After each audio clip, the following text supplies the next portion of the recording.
Hi everyone, I'm Ty Washington with Life After the X, and I just want to jump on here and give my inspirational sharing for this week. I want to give some people a few minutes to just jump on today. Thank you for the ones who are connecting with me every week. We're here every Tuesday at 1 p.m. So welcome for those who have joined in, and we're going to give a few minutes for those who are wanting to jump on. Again, I'm Ty Washington, the ex-con expert, and I'm just here to level out the playing ground. This week, I just kind of want to share a little bit about some of the struggles I've experienced in the last 2 weeks. So today's message is going to be about trusting God through the process and what that looks like. And as you see this week, I am not all made up because time wouldn't afford me to do any of that, but that's again a part of the process in trusting God through the process. So for those that are very close to me may know that I was in an accident about 2 weeks ago in our truck, and thank God that it wasn't as bad as it could have been, and or could have resulted in some more fatal situations, but thank God for his provision and his protection in the situation. But the question still set in my mind is, God, why this? Why me? Why today? And learning what he needed me to see in the situation and trusting him in the process as well. Hey, cuz, how you doing? Thanks for jumping on. Once I got past the severity of what happened, and I'm just going to give you a little recap of what happened. I was on my way to the theater where I am the house designer for certain productions where I do the wardrobe for actors for certain stage plays. And so that evening, typically I take 35 to that route, but that particular day I decided to take Hampton. And my husband rode with me, and so we were headed that direction, and there was a car in front of me that was going really, really slow. So I was like, oh my goodness, can he just get out of the way? But he didn't, and so I said, oh, I'm going to miss this light. So instead of rushing up past him and going through the yellow light with him, I decided to stop at the yellow light. And immediately after stopping at the yellow light, kabam! Someone ran in the back of us. And so it was one of those moments where I kind of lost my, I got a little discombobulated in the moment. And it took me a minute to kind of figure out what had just happened. But anyway, my husband wasn't affected as much as I. So he did get out the car immediately and kind of seen the scene. And he noticed that the car that hit us had started on fire. And so he was like, honey, move the car, move the truck up, and I was like, okay, I'm trying to figure out, can I move the truck? Because I had kind of got a little thrown off from the impact. Now, again, for those who may know me, I suffer with lower back and mid back issues because of my scoliosis and because of arthritis in my knee, hip, and back and hands. And so that impact did trigger a few things, but it didn't hit me instantly. But it did eventually. So he was trying to get my attention to call 911, and he noticed that the person that was driving the car was out of the car, which I'm going to post some pictures of what the cars look like. And so once we kind of figured out the car, we got into a little bit more safer spot, and the car behind us was on fire. So some people had a business across the way, and I thank God for that business across the street because they had some fire extinguishers and they came and put the fire out. Now, because the fire trucks, they got there pretty fast when I called 911. The police got there, the ambulance got there, the fire truck got there, but I don't think they would have gotten there quick enough to stop that car from possibly exploding. In the midst of that situation, my husband noticed that the girl disappeared. So by that time the police got there, and it's like, where's the person at? Well, she fled the scene of the situation. And so they did eventually apprehend her and arrest her for leaving the scene of an accident. And so as we were sitting there waiting for the process to go through with the cleanup with the fire truck people and the police getting all the information from my husband on the accident, another lady shows up. And I'm trying to figure out, who is this person? And so we eventually find out that she's the actual owner of the car. And so Now this is my message today, trusting God in the process. Now, a lot of things he needed me to see in that situation. And so one of the things he needed me to see, to be thankful for his protection and provision. What is the thing I was protected from? It could have been a lot more of a fatality than what it was. And I will drop the pictures down inside of the comments after I finish the video, sharing what God can do inside of any situation when you trust him in the process. And so he protected us, because with the way the car hit us on the driver rear side, it was very close to the gas tank. But fortunately, because the truck is built to pull and haul, it had extra metal, and the car didn't hit side by side, because then it would have blown up our truck. Then it would have been an explosion for our truck as well. So that's protection number one. Protection number two, the intersection where we were, there was a business over there that had a fire extinguisher on hand. Because even though the ambulance and the fire truck got there pretty fast, I don't think they probably would have been there quick enough to stop that car from possibly blowing up, because the fire that was going on and the chemicals that could have been involved because of the impact. So they came over and they put that fire out. So that's protection again in that situation. Now, God's provision inside of that, God made sure that we were not injured where we could not be able to remember some of these things. God did put people in place to be witnesses, to see it. So in case, it wouldn't be our word against somebody else, because all those people witnessed everything that happened. People that drove stopped by to show their concern, to kind of let us know that if they needed some extra witness eyes, that they would be willing to do that as well. So his provision was right there in place. Now, again, we have gone through a few things with this truck, and we call it our living testimony because it's a Chevy Suburban LT. So the LT is for the living testimony, because God blessed us with it, where we're able to not only be a blessing within our ministry and calling, but within our personal lives, because when my son went off to college, we didn't know how we was going to be able to take him back and forth, and with all this stuff with little bitty cars. And so we got blessed with this truck where we're able to haul everything inside this vehicle. So it's been a blessing to us, but we've had some things to happen to this truck several times. And so the devil always wants to try to step in, but he got to get permission. So I'm going to remind you that he can't do nothing without getting permission from God. And God would never allow anything to come your way without knowing you have been prepared for. So you're never getting more than you can handle. And when he knows it's too much for you, he's going to provide you a way out, because he's just good like that. But the devil is very upset because we chose to be obedient to him with the blessings that he has provided. But in the midst of all that, in real life, do we always see it like that when things happen instantly in it? Absolutely not. We're human. So a few emotions that did surface. Do they have insurance? Because, oh my goodness, we just got through paying some stuff on the car from other incidents that may happen, and knowing how that may shift our financial situation because of that. But trusting God in the process is what he wants us to learn how to do. And so in that moment, my husband got out. He was like, something big is about to happen in our life, honey. I'm like, honey, it sure is. I said, the devil is mad about what God is trying to do in our life. And he wants God to look like a lie, not just to make us not have faith in God, but to not have the people that are watching our lives not have faith in God and believe that he is bigger than all this here and that he has our best in mind. So I thank God for him trusting us with these troubles, because he has to be able to trust us with these problems that he allowed to come our direction. And another thing I heard this past weekend as I went for a retraining as a volunteer to go into the prison system was that a chaplain said, when you are not having warfare, you might want to check your walk.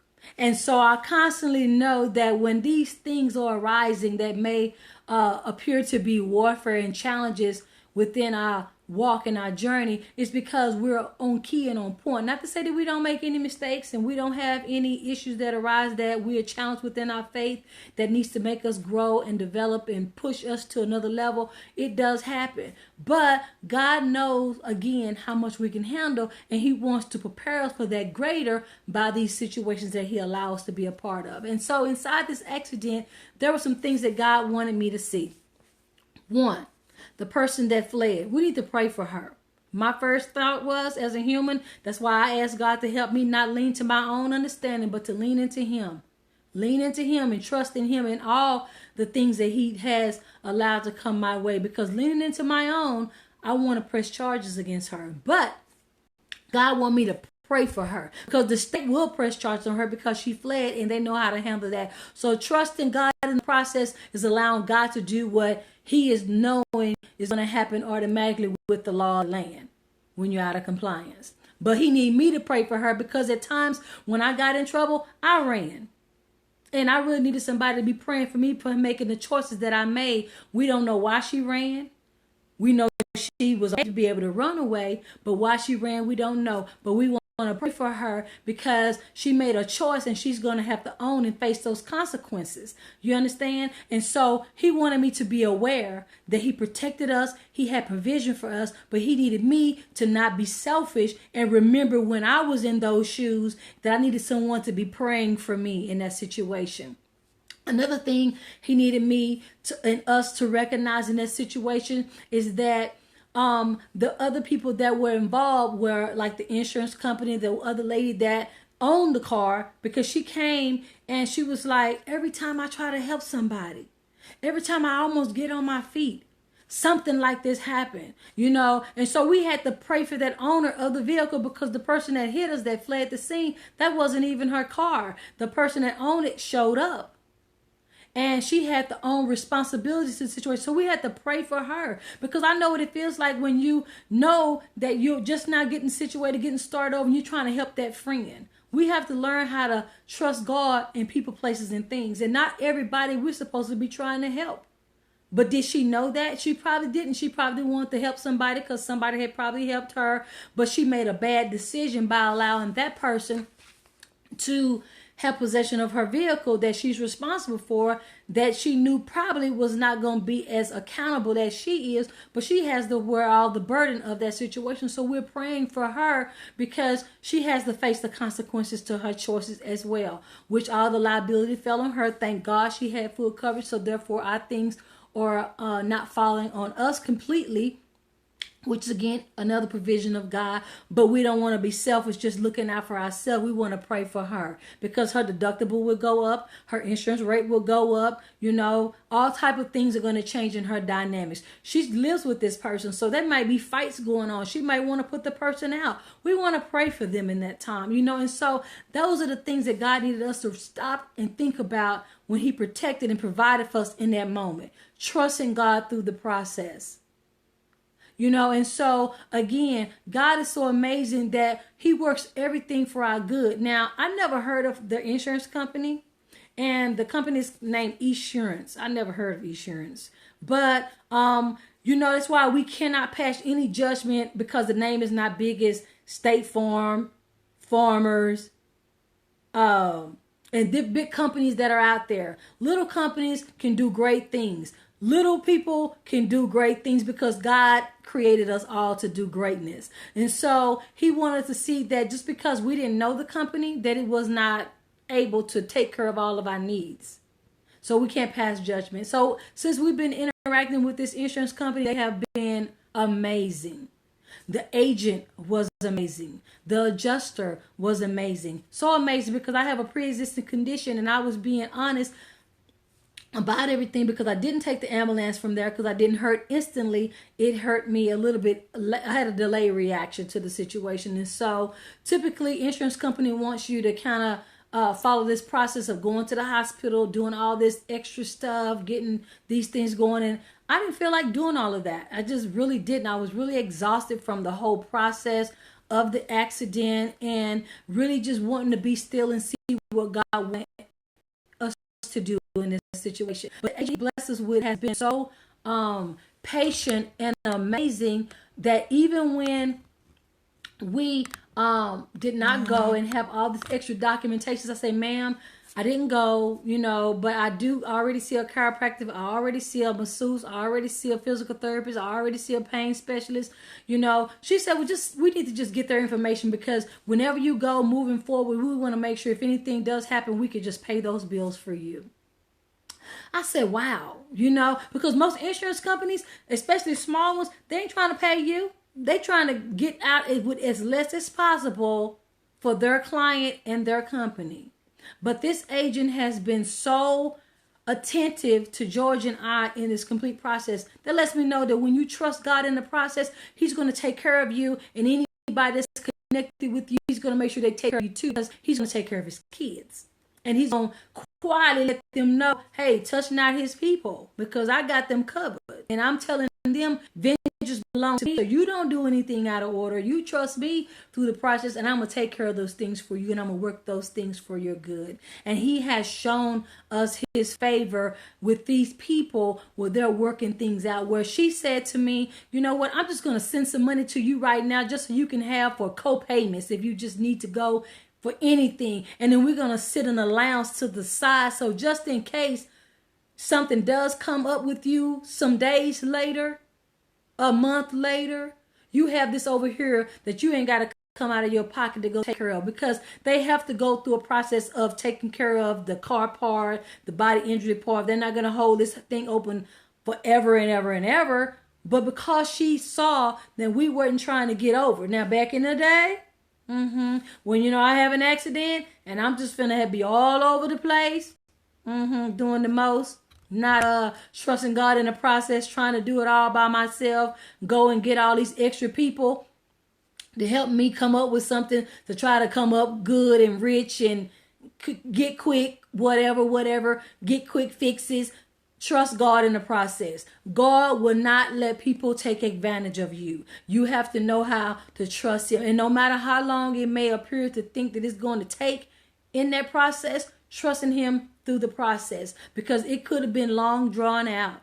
It could have been a whole lot of other different variables. But I know that God, he is a faithful God, and he's going to do just what he says he's going to do all the time. But I have to be willing to trust him with every incident in my life all the time as well. So I want to encourage you today. If you are going through something, if you've gone through something, and if you have not, if something's about to happen in your life, know that God has your best in mind in that situation. And he's going to meet you far in ahead of your need to that situation. He's going to protect and provide all through that situation. He's going to be right there by your side in the process. But you have to be willing to step out on faith and trust him. And if you just look back over the resume of the things that God has already brought you through, brought you from, brought you around, brought you over, brought you under, God is faithful, and he will do it again and again and again. His word doesn't change. He's not like a man. His word would not return void. It would not be a lie. It is the truth, and it's going to be right there to cover and protect and grow you from this point to the next level, to the thing that he has awaiting for you. Now, again, does it always look that easy? No. When you have an accident, a lot of things can happen. A lot of variables can happen. But I know that God had us under his covering. So I'm encouraging you again. God has you under his covering. He loves you. He has the best in mind for you. He's going to make sure that you have every protection and provision in place through the complete process, because he already knows before the incident happened what's about to happen, and he's going to make sure that he's not going to give you no more than you can handle. So when it happens, you can handle it, and he's going to govern and guide you if you trust him through the complete process. God is so amazing. He is so wonderful. He is so faithful. We are so thankful. We are so grateful because of him being who he is in our life, and that we can be a light and a beacon for him to tell about his goodness. And so I thank you guys for coming on and sharing this time with me, and allowing me to share with you that even though you may be going through some challenging things, even though you've just come out of something, and look like you about to go through something again, or you stuck in the middle of going through that situation, know that you need to just trust God through the process, because God has something amazing on the other side. But you have to go through the process and know that he got your best in mind. I'm so thankful that I have a lot of pain a lot of times that I don't even talk about. And even after the accident, I've had some extra pain that was triggered because of the impact. But I am not out of my mind. Thank you, Lord. I am not sitting in a hospital incoherent in this moment. Thank you, Lord. I am sitting here able to share about God's goodness. I'm sitting here sharing about the growth from my past experiences of how he prepared me for such a time as this, that I don't have to be selfish in a moment just thinking about myself and our situation, but thinking about others who may have been impacted in this very situation, because everybody has something happening to them all at the same time. And we all need to know that we can trust God through the process, and that he's going to bless us all in the midst of that if we trust him through the process. Again, I'm Ty Washington, an ex-con expert. This is Life After the X. It's all about the experiences. I'm here to share my experiences with you, and my prayers that they encourage you on your journey as a follower in Christ. And that whenever you are going through something, know that it has something greater to come out of it. It's called your testimony and your life's experiences. And because God did afford you that opportunity to make it through that situation, you should be excited to go share that good news with somebody else. And that's what we're doing. Remember, don't let anybody X you out, because any X will do. Your experience is valuable not only to yourself, but it's valuable to somebody else. Yes, it is. Just know that your story is valuable. Matter of fact, it's valuable to you because the testimony keeps you becoming a stronger overcomer in that situation. It helps someone else become a stronger overcomer in their situation. Yes, it is. So Life After the X is about encouraging those who have had these experiences that they've learned some life lessons from. Some of them may be seeming to be costly, but they are very valuable, and that they are there to help you and somebody else. Again, thank you for joining in. Please share, please like, please send questions, please send comments. Please decide to join with me being on the show. If you have a story that you want to share about a life experience that God brought you through that can encourage somebody, connect with me. We would love to share that story to encourage somebody. You can reach out to me via Facebook. You can reach out to me via Instagram. You can reach out to me via my website. It's www.flipcouture.com. That's www.flippedcouture.com. Also, that same Flip Couture at Facebook, at Instagram, and even at Twitter. You can inbox me. You can email me. Or you can just reach out to me through the website. I'm always praying for you. Please keep us lifted in prayer, knowing that God has something amazing for us to continue to be doing within our life. Again, I'm Ty Washington, the ex-con expert. You've just experienced another real, viable, living experience on Life After the X. God bless you.